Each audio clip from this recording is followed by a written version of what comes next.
one of the leading national security experts in the Senate, and he's been intimately involved with the MOX program. And my question for Senator Chambliss is that we have an agreement with the Russians. They will dispose of their 34 metric tons of excess plutonium, enough to create 17,000 warheads in Russia, and we've agreed to do the same.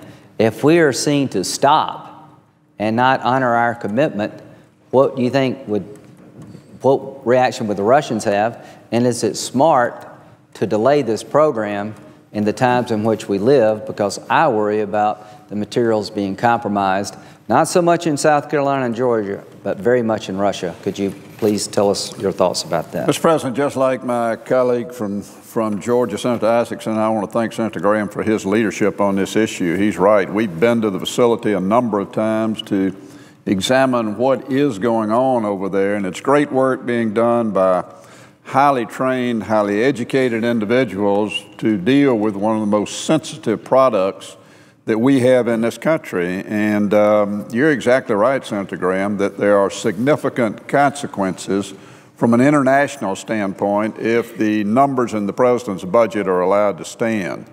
And that's why we've had conversations with a number of individuals currently at the Department of Energy, and why we had a conversation with Dr. Moniz in preparation for his confirmation by this body. And those discussions have led to the fact that, as you say, we are willing, and we have got their agreement that they are willing to sit down with the contractor and let's talk about money.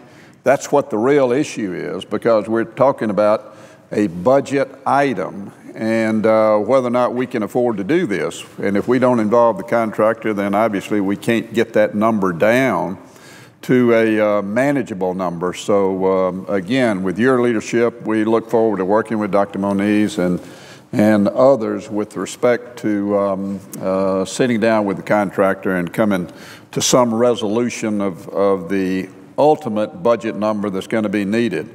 With respect to Russia, I mean, here we are. The President met with President Medvedev in 2010, and the two of them in a press conference talked about the MOX facility and the agreement on MOX.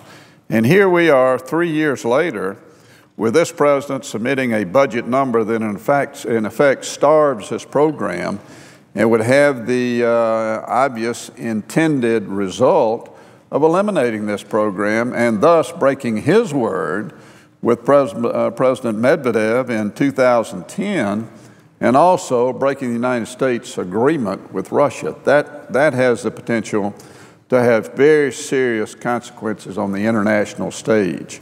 Also, abandoning the project is going to have severe economic impacts to both the state of Georgia and the state of South Carolina because of the individuals that have been working there for now, Senator Isaacson said, 50 years.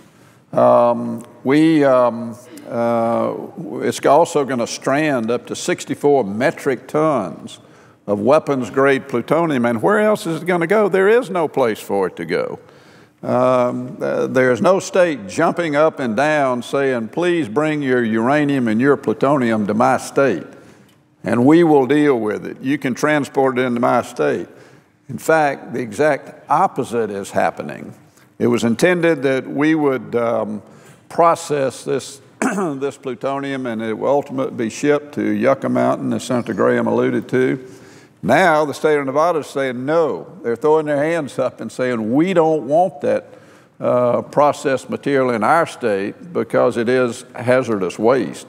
Well, what we're saying is we're happy doing what we're doing because we've got those trained, sophisticated professionals that know how to deal with this hazardous material. They do an outstanding job of it. We have spent billions of dollars constructing the facilities to the point to where they're 40% away from being completed now. And if we just accept the President's budget, then we're going to have wasted all of that money in the construction phase of the buildings that are there, Mr. President. And also, we're not going to have anywhere to put this 64 metric tons of hazardous material, of weapons-grade plutonium. So this stands to have economic impacts to our part of the country.